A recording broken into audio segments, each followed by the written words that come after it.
I'm going to speak in some radical terms today because I believe that this whole industry is going under a huge transformation.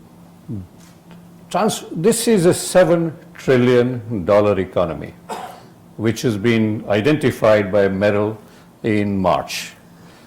Just to put it into context, $7 trillion is nearly 3 times India's GDP.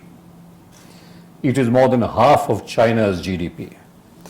It would be probably the 3rd largest GDP in the world if this was GDP number. This is almost 10% of the world GDP. This is the opportunity identified by Merrill, and this is going to cut across all transportation sectors. I'm not talking about PRT alone, but this is probably the largest opportunity mankind has ever had for investment. So this is the space that we chose for ourselves to be under.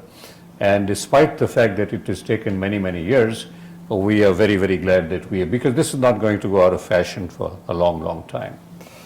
I would now speak a little bit about disruption, because we have experienced more and more rapidly disruption taking place all over the world. And I'm going to speak about why it has happened and how it is happening. And just a few examples. When Rockefeller discovered oil, whale oil that used to light our lamps disappeared overnight. When the Model T Ford came out in the early 1900s, there is a photograph that you will see of New York in the year 1900, where there was one car in a crowded street full of horse carriages. 13 years later, the same place, the photograph is, you can't find the horse.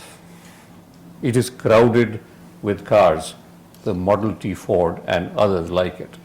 This created the revolution, and within 13 years, it completely supplanted a mode of transport that was prevalent all over the world. Just 13 years. There is some other examples. For example, AT&T, which was the largest landline company in 1985, hired an unknown company called McKinsey, tongue-in-cheek, to ask them what is the future of mobile phones in the world. And McKinsey suggested that in 15 years, by the year 2000, the total market would be about 0.9 million mobile phones. Well, in the US alone, by the year 2000, it was 109 million mobile phones. AT&T listened to McKinsey and did not go into mobile phones. And you know what's happened to AT&T and the landlines and so on. What I'm trying to suggest, and this is so true with the solar industry and so on, it is just replacing energy sources. This is moving so fast that you really have to keep up with it, and you really have to be prepared for it. Otherwise, it is going to destroy industries. I would like to now take some examples of what happened when some prominent companies and prominent industries ignored the warning signs of disruption. Take, for example, Kodak. They never thought that the smartphone would disrupt their entire business, but it did.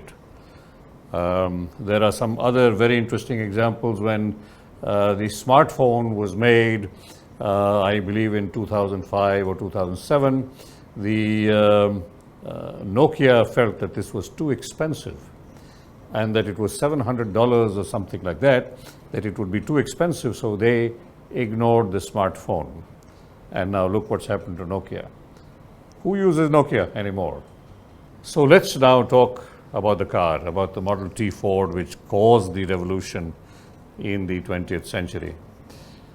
The effect and the impact of this car is what created this. And it created this. It also created this. There is no way that this is going to sustain itself. There is, how many roads are you going to build? It's like loosening your belt when you're gaining weight to build another road or to build another flyover. But there is a physical constraint of how many roads you're going to build in the middle of a city. There isn't enough space in the middle of the city to build new roads. And despite these NH8 width, while you went to Gurgaon, something like 30, 40, 50 lanes, it still presents the same picture. So, prepared to be annoyed. It's much worse than just being annoyed.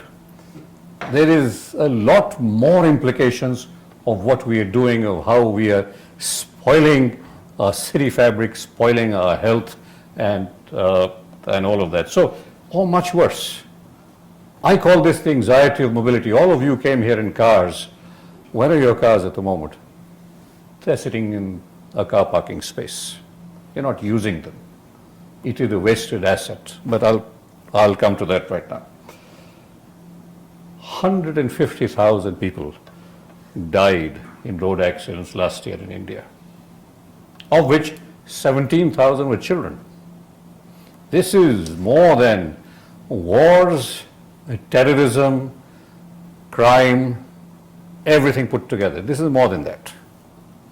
This is not sustainable. There are about 1.2 million people who are killed in road accidents every year around the world. It is not sustainable. And this is globally also, this is more than all the wars and crime and everything put together. This is the number one killer in the world, not anything else, not terrorism. So, and who doesn't know this? This is not even quantifiable how many people are dying out of this. If you speak to any health specialist, I don't think anybody's made an estimate. I know a couple of people who died because of this. I know the lives that are being damaged of young children and young lives, and the shortening of lifespan. They say that if you live in Delhi, you're already going to die 7 years or 8 years before you. Just to add on to that, WHO has done an estimation. Oh, they have. Number of deaths in Delhi. Yeah. And it's estimated about 65,000 people died because of air pollution in Delhi. Right. And who caused it? The car caused it. This is not sustainable. It has to change. And managing director of Daimler-Benz made a wonderful statement. Any idea designed for success in the 20th century is doomed to failure in the 21st century. The car was a creation of the 20th century. It has changed our world so rapidly. Nobody builds a city without roads. Our cities are designed for cars. And you've seen what the cars have done to our cities. But this is true, that any technology which is last century devised for success is not going to succeed in this century. And there are so many examples that are happening in front of us. How much do you use your car? 4%, according to Professor Tony Seba of Stanford, who's done a study on this. And out of the 4%, 1.5% is used to look for parking spaces. So 2.5% is used of a car. But if you run a company and you use your asset only 2.5%, you're going to wind up the company. Asset utilization of 2.5% is ripe for disruption. And this disruption is going to happen very, very soon. Your car lies in these places all day long. And Gurgaon. It's not only the car, it's the buses. And this is just a wasteful expenditure. And the land, God is not making any more land. If this was not there, there would be a park here for recreation. There would be a quality of life improvement if this was not there. So this is not sustainable at all. So what are the trends? There are some phenomenal trends that are happening around the world. I have not put Ola logo here because Ola is not global yet. Hopefully it will be. But this company doesn't own a single car. It is valued at $70 billion valuation in a period of 4 or 5 years. This is disruption. This is what is happening. People are more and more taking, what is Uber? Uber is press a button and call a transport. And the transport takes you from your origin to destination. Well, PRT does the same, but I'll come to that a little later. This is one of the latest trends, and the valuation indicates this dramatically. This is the second trend. Tesla is making electric cars, as you referred to, sir. This is also a $60 to $70 billion valuation, despite the fact that Tesla only made 25,000 cars last year, and General Motors made 2.3 million cars last year. And Tesla valuation is higher than General Motors valuation. 100 times higher production, but the valuation is lower. Why? Because GM is trying to make more and more intelligent cars. Tesla is making a computer and putting that computer on wheels. This is the difference. When you drive a Tesla, you're driving a computer. This is the second biggest trend that is happening in the mobility industry at the moment. The third, so you mentioned Google cars, autonomous cars. And by the way, PRT is also an electric car. This is the third big trend that is happening at the moment in the world, which is a lot of activity from companies like Google and Apple and others creating autonomous cars for driverless drive. And there are forecasts that autonomous cars are going to change cities and disrupt the entire transport industry. This car is what is based on what is called machine learning. So it will stop when there's an obstacle, when there's a person, and so on. But, and I'll come to the use and the application of all these three technologies. There is another concept that is being used here, which is transport as a service. So you don't buy your car, you have shared rides, and this is the new trend that people are talking about. So these trends are being taken care of, are being noticed by the world at large, and people are getting extremely worried and excited at the same time about these trends. Silicon Valley, where a lot of innovation is done, the director of Nissan's research center in Silicon Valley has actually said that driverless cars will change society completely. This will happen sooner rather than later. Predictions are that this might happen by 2025 or 2030. The managing director of Daimler-Benz again said that autonomous driving will save 1 million lives. I think I mentioned earlier that 1.2 million people die every year in the world. He says out of this, 1 million lives will be saved by autonomous driving because autonomous cars are smarter, much more efficient than drivers. And of course, everybody is running scared. Again, the managing director of Daimler-Benz, one of the prominent car companies in the world, one of the most respected, has said most car companies will go bankrupt.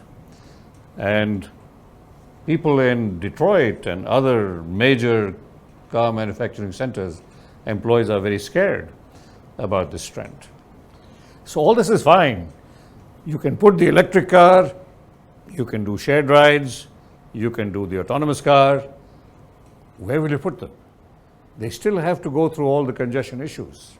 They still have to go through crowded cities all over the world. You cannot put a Google car here, and an Uber and Ola over here will still take 45 minutes or an hour for the journey. Yesterday I was in Mumbai, and I did 2 appointments and I came back to Delhi at midnight. I left Delhi at 7 o'clock in the morning, I came back at midnight, and I did 2 meetings. Where will you put the Uber? Is that going to solve this problem? Or the Google, or the Tesla? This is the reality not only of India. This, and I will not take the names of the cities, because some people might get sensitive here. But this is a universal phenomenon. Oh, here, you can see the Reliance signs on top of the billboard. So this is India. You cannot put these 3 things over here. I will not tell you which city that is. It is a part of the NCR. Roads get like this. Where will the Ubers and the Googles operate over here? Same city at night. Not in India.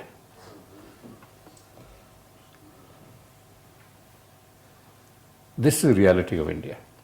You have Indian cities that came out of walled cities. You're not going to break them down. There's no place to build roads.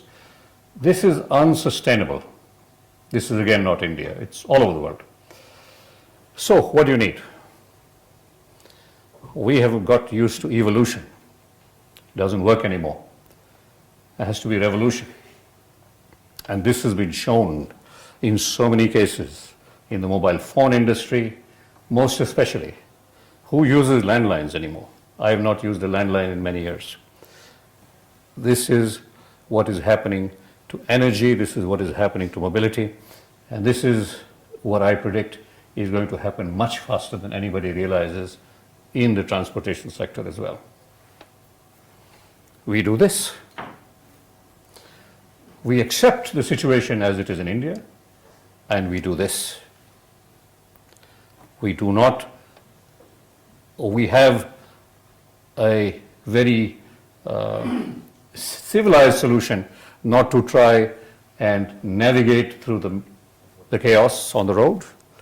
We do this. This is what a PRT does. So, a PRT is a car on call from origin to destination, like Uber, like Ola.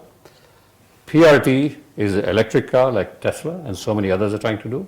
And PRT is an autonomous car like Google or Apple. It's just that we didn't realize 10 years ago when we signed on to this that it's going to become so big. But thank you Uber and thank you Tesla and thank you Google for creating this trend. We now all of a sudden realize what we have. And our customers also like Ajman are realizing that this is the solution. This is accident free, this is no death solution, this gets you from place to place in 8 or 10 minutes. Can you, and I think Mr. Jha, you talked about seeing a movie in a Google car. You can read a book, you can do your work, you can work on your laptop. Just imagine the amount of productivity that will increase if you do that. So, I showed you the technology that changed the 20th century. The one on the left is the technology that changed the 19th century. It really changed the 19th century. The train, the railway. And on the right is the one that's going to change the 21st century. This is the disruption that's going to happen. It is said that the best time to plant a tree is 20 years ago. The second best time is now.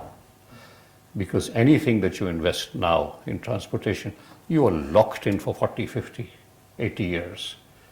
And this is the reason why PRT is not going to happen that much in the West or in Europe, in America, because of the saturation of infrastructure that has been invested in with vested interests, which is not going to change as rapidly.